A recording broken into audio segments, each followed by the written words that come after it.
Abalabi baffe olunaku olwaleero yatukomyewo n'omukulu Mike Mutyaba awambye internet ennaku zino naye nga ayamba mupiira gwa ggwanga awamu naawe omusambi w'eggwanga naawe asubye okusamba ku mupiira gw'eggwanga olunaku olw'enkya. Omukulu tusanze okulaba.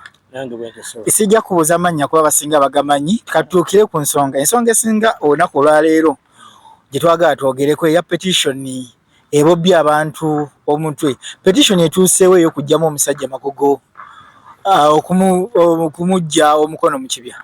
Weebale nnyo muganda wange. Nzikiriza nsooke mbuuze ku bannayuganda. Tekina buzibu. Mbalamusiza bannayuganda mwenna, nze Mike Mutyaba. Petition yawedde. Zawedde. Era olunaku olwaleero tugenda kubeera nga tuziteeka ku mitimbagano. Abanaasobola osayininga ku mitimbagano. Abanaasobola okwagala location ezigenda okubeera babeere nga basayininga. Ate petition endala gye tulina egenda mu FUFA nga bo kubanga bwe tuba tuloopa omuntu w'omupiira tusobola kusaavinga ye. Tugenda kusaavinga federation, bo tugenda basaavinga Madi.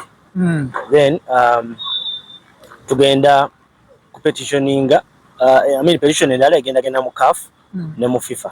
So the petition ssatu ziringa nnya ze tulina naye nga tulina egenda mu gavumenti ya wano ey'emikono abantu balina okusayiningako eyo gye twayogerako yo yawedde, n'egenda ogenda mu FIFA mu CAF nazo zawedde. Ezo zeetaaga ffe nga bwe tukola ne group yange okubeera tusobola okuzitambuza okuziforwardinga gye zirina okuba nga ziraga.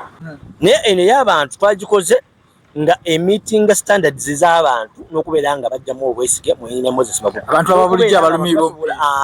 N'okubeera nga abantu bano basaninga ku kiwandiiko tutwala mu gavumenti ejja sobola oyita federation n'abantu abali stakeholders okutuula okubeera nga nabo statuts ezo zikola ki zikyusibwa. Abantu bano balina linki bagenda kusangawo empapula zo. Abantu bano tugenda kukola linki ku mitimbagano tugiteekeko nga basobola okugisayiningira okwo. Then abasobola okusayininga abatambula ne national ID zaabwe bajja kubeera nga batwala n'ennamba zaabwe n'okusayininga ku petition eyo.